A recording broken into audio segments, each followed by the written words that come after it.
Hey YouTube, Fight Miner. Been a while. Gonna do a recap. If you guys are also watching John Laughlin or Smokey Mo, you'll know that I've been down and went down to St. Louis this weekend because Missouri Meerschaum was doing their 150th anniversary celebration. So it was a good excuse to go down and hang out with some friends and then get the chance to go check out the plant over in Washington, Missouri. Go through Missouri Meerschaum's facilities and see, because most of us have got corn cobs. And just be neat to actually see it in person rather than on videos. So went down there Thursday night. I got down, checked in, met up with Jimmy or Smokey Mo, and went over to his place, hung out for a few hours. And then Friday, Chooch and Briar, Randy came over and met up with us, and we did some running around. One of the other main goals for the weekend was to go on a whiskey hunt, because we've all gotten into whiskey and we're enjoying that thoroughly. So we went down there because, from what Jimmy had told us, that they've got some stuff down there, some pretty good honey holes, So we get to run around down there, and there's some stuff, that I've been looking for. I'm a fan of Buffalo Trace's products. Everything I've tried from them so far I have really liked. But there are only some certain ones that I can find up here. I can't find any of the Weller line. The Blanton stuff I'm on an email waiting list or notification list for when the one shop that I go to gets it. But that doesn't guarantee that I'll get a bottle. That just means that I'll get notified that it's there. And, if they get 10 bottles, the first 10 people that get there get the bottles. So we were down there just looking, and just to run around, give us an excuse to hang out. And anytime you get a group of us together, it's the same everywhere you go. It's just a ball because, we're hanging out and cutting up on each other. It's just a lot of fun to hang out in a group. So, even if I didn't find anything, it was going to be a good time to get down there. So the three of us ran around Friday morning, and then John Laughlin was coming in Friday afternoon. So by Friday afternoon, we did some running, and Friday morning, I had found a few things and I didn't want to jump on the first few things that I saw because I didn't know what I might find. But we go back to Jimmy's place. Must have been around noon or a little after when we got back to his place. And John showed up. And of course, I'll try to insert some pictures here of stuff. But, I had brought, I think I took 2 bottles of whiskey down with me. It was stuff that the other guys didn't have or hadn't tried, so I took a couple of bottles with me. Randy had some bottles that he brought up. John comes in, he's got a cooler full of bottles of stuff that he's brought, and John's been into whiskey longer than any of the rest of us, so he's got some outstanding bottles of stuff, just, things that most of us have not hit the point of buying yet, and John had it, so he brought it along. So we get around Friday afternoon. We hang out at Smokey's place for a while, and then we decided to take off and do some more running, check out a few places. And we actually took John back to one place where we had been that morning. And, Jimmy's been in there several times, but he hadn't noticed they had tins of Sam Gawith stuff sitting on the shelf in there for, $10 each. So while we were in there, I grabbed a tin of this, Bothy Flake, and it's the older tin because it doesn't have the warnings on it. And they had a whole stack of full Virginia Flakes, so I picked up a couple more of those to put in the cellar and let them age. I just, and even Jimmy hadn't noticed that they were there. He just happened to stumble across them there, looking at a spot that he hadn't paid much attention to before. But we went back there with John, and he picked up nothing extravagant. He picked up a few tins of Bothy and I think he grabbed another couple of full Virginias. But, at $10 each, I couldn't buy them online and get them shipped to me for that price. If I could find them online. So, if nothing else, I had scored already. So, we go on Friday afternoon, do our running around, and we hang out. Then Friday night, we go to, Jimmy talks about Santino cigars. We went up there and hung out there, and that was a neat place. I mean, really, their whiskey selection is really pretty good. It's a little pricey, but it's pretty good. And so we hung out there for a few hours. They were doing a Compass Box tasting. I'd never had any Compass Box stuff. I had seen a lot of the videos talking about how good Compass Box is. I tried some of them, and granted, by that time, with all the smoking I had been doing and whatever else, my tongue was already partially fried, so I wasn't overly impressed. Their Peat Monster was the one that impressed me the most. But the other ones that I got to try, in my opinion, I could not justify the price point for what I was getting on the tasting. If I went into it with a fresh palate, it may be different, but it gets that way with pipe tobacco. You go to a pipe show or something where you're smoking, 5 times as much as you normally do. You burn your palate out, and things don't taste the same. So that's entirely possible. But I got to try it, so at least I know what it is. But then Saturday we got up and headed to Washington and went through the Missouri Meerschaum plant first thing in the morning. And you see videos of it, but when you get down there and figure out that it really is, it's right across the street from the Missouri River. It's beautiful location, really cool old factory, and the machines that they're using are the same machines that they've been using for 100 years. They've changed the drive method. They're all electric drive now, but they do have some more updated stuff. Some couple of modern lathes, and then they took us upstairs and showed us the storage area where they store some of the cobs. The third floor of the building is where they store, that's just cob storage. And from the third floor, they get brought down and processed. But they still use an old manually operated rope elevator to get things from the second floor down to the first floor. And I don't know if it goes to the third floor or not, but it was a cool warehouse. And you could tell walking around in this thing, this building is, it's 150 years old. The stairs are quite sturdy, but they've got a little bit of a lean to them here and there, and it's got 150 years worth of use on it. So while we were there, I had heard rumors, because Jimmy had been there before, and I know John and Jimmy have shown the pipes that they got, but this is their 150th anniversary pipe. They call it a bully, but it's a bulldog, square shanked, straight shanked bulldog that I've smoked it once, and it smokes nice. I was glad to get one. And the other upside to being there, like it is at shows, the pipes are sitting right there, so you can pick through the pipes and pick out the one that you like. Not that there's really a great difference on any of them.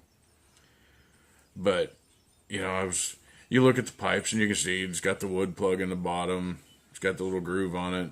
And I was watching the guys that were running the lathes. And, you see the pipes, like the Spindles and the Great Danes and the Dublins and all that stuff. Anything that's been on a lathe. I asked the guy that was running one of the lathes. I said, is this predetermined, when the cobs come to you?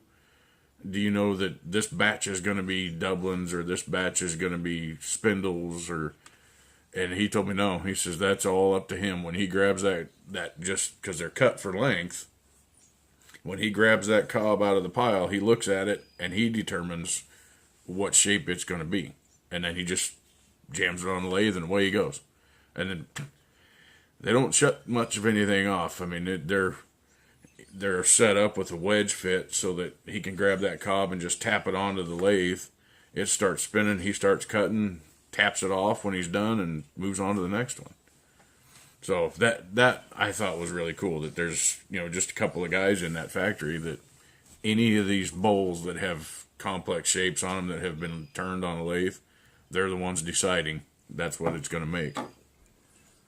So then we went on upstairs into the museum gift shop area, and there's quite a few people there even first thing Saturday morning.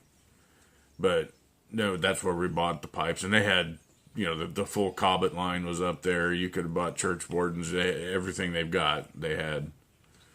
And they also have some tobacco in there. They've got tins that are open to sample if you want to sample something. They also have tins that they sell, and they have some bulk stuff in there that they sell, along with their pouch blends. But we went through there, went outside, and that's, because by that time I had this pipe and decided, well, no time like the present. So once I got outside the building, I lit it up, packed it and lit it up and smoked it right there. And it smokes absolutely like a cob. Just no problems at all. So from there we took off, and we'd met up with Backwoods Piper 1. And there was another guy, one or two guys from the St. Louis Pipe Club that met us there too. But Al, Backwoods Piper, was going to go with us into St. Louis and go to these, hunting for whiskey. So we took off, and Randy and Jimmy, being from the area, knew where these places were, had a pretty good idea. So we went into St. Louis and started doing this, running around, and holy cow. I can tell you, the shop that I go to around here, after being in some of these big shops, it really does have a good selection of stuff, but it doesn't have what, like Total Wine, or there's a Lucas Spirits down there that we went into that, these are grocery store sized facilities that are dedicated to nothing but alcohol. That Total Wine, I think, especially on the wine side, if they can get a hold of it, or if you're looking for it, they've probably got it. Because holy crap, they had a lot of stuff in there. And the whiskey was the same way. It's all over. So while we were there, we got to test. They were doing a tasting, so we got to taste a couple of things. One of them was really good, and then one of them that I'd been curious about is a barrel bourbon. So I got to try it because it's a higher price point. It's not a budget bottle by any means, and I was curious about it, and I'm glad I got to taste it, because after tasting it, it's not, to me. And again, this is only my taste buds, it wasn't worth the price point. So if you're curious about that stuff, much like it is with pipe tobacco, if you're curious about it, if you can find a place, a bar or a liquor store, something that's doing a tasting, just like pipe shows and that, go taste it before you buy it, or find the little 50 ml bottles, because that's a cheap way to try it without having to buy a full price bottle. So, I guess, forgot to tell you, when John showed up, John being who he is and the way he is, and he shows up and he hands me this bottle. Well, this is something I cannot find up here. They just don't. I think one time I've seen some of this in the liquor store before I really knew what it was, but I can't find it. He hands me that because he knew I'd been looking for it, and they had some down around him. So he picked up a bottle and just gifted it to me. So I'm just, it's the way we all work. You go in, and if you've got something or can get something that one of your friends is looking for, none of us have a problem with just, here, have it. So while we're running around, we get into one of these stores Saturday afternoon, and we're doing the tasting, we're doing all this stuff. And then Jimmy comes walking back, and he says, they got Blanton's up there. And we asked the lady that was running the tasting, says, do you guys have Blanton's? And she said, yeah, it's up by customer service. And I'm done. I set my taster cup down and was gone. John thought it was funny because he's like, I've never seen that man move that fast. And Jimmy was chuckling, but we take off, and I find out, get up by customer service, and here's this little rack by the customer service counter that it's just a little 4-shelf rack. It doesn't hold very many bottles, but there's Blanton's sitting on a shelf for suggested retail. And they've got a little sign on there that says 1 per customer. Excuse me. Well, we checked to see if that was, 1 of Blanton's and 1 of this that was also sitting on the shelf.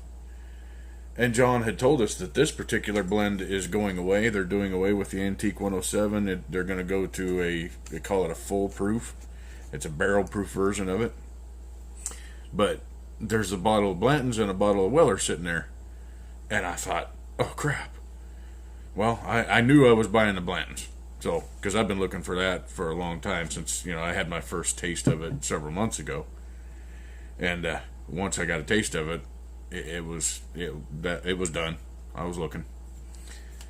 So, I bought the Blanton's, and then I gave Jimmy money, and I said, hey, grab that Weller for me. So he grabbed the Weller, but after we got to looking at them, these are actually store-picked bottles. So whoever picked, the distributor or somebody from Total Wine, whatever, went to the distillery, picked the bottles.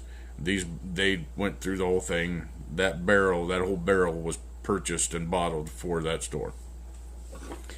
So at that point, I bought other stuff, but if that was the only, even just the blends, to walk into a place and see, well, at the time we walked in, I think there was 4 bottles of it there. When we left, there were no bottles of it because 2 of us bought bottles, and then there were other guys that it looked to me like one of the guys had been called by a friend and said they have Blanton's because he came in that door on a mission.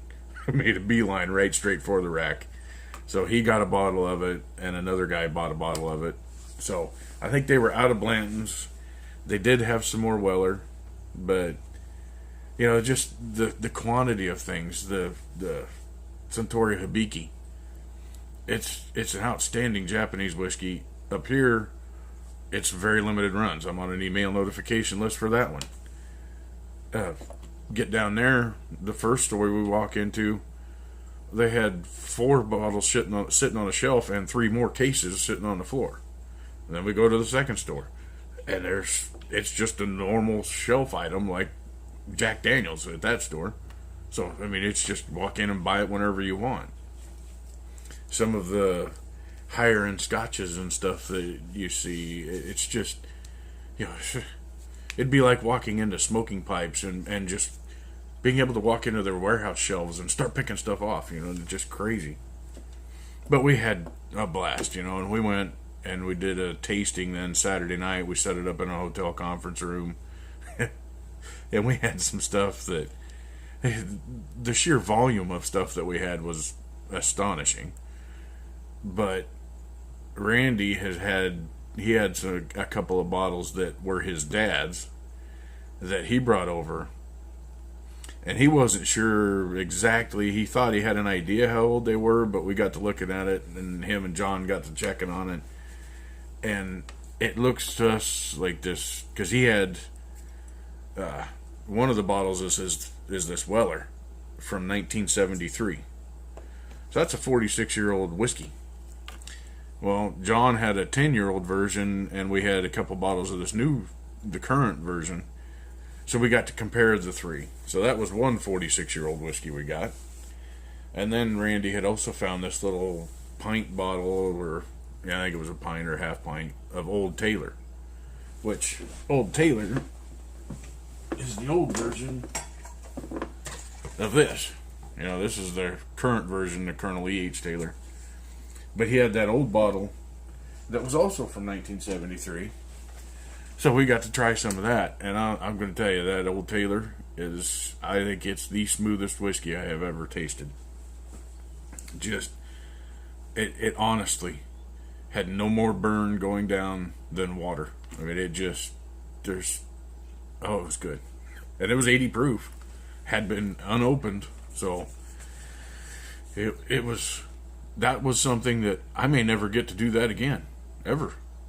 But because we were there hanging out, and everybody's so generous, I got the chance to drink two 46-year-old whiskeys.